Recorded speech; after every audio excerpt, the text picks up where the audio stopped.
Welcome back, I'm Rachel, and in this video I'm going to go over the structure and function of the long saphenous vein. This vein is also known as the Great Saphenous Vein. Firstly, where is this vein located? The long saphenous vein is located on the medial side of each leg. If we look more closely at the veins from the anterior view of the right leg, we can see this vein highlighted in red. This vein is the longest vein in the human body.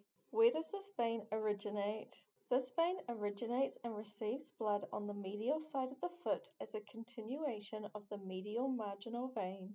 If we take a look at the veins on the dorsal surface of the right foot, we can see the medial marginal vein highlighted in yellow. Highlighted in red is the start of the long saphenous vein.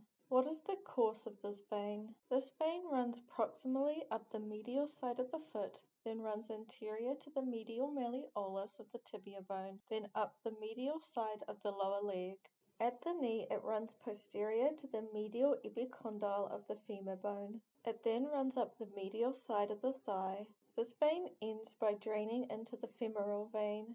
The femoral vein can be seen here highlighted in yellow. What is the function of this vein? This vein's primary function is in the transportation of deoxygenated blood from the foot, lower leg, and thigh up to the femoral vein on its way back to the heart. And that concludes this video on the structure and function of the long saphenous vein. I hope you found it helpful.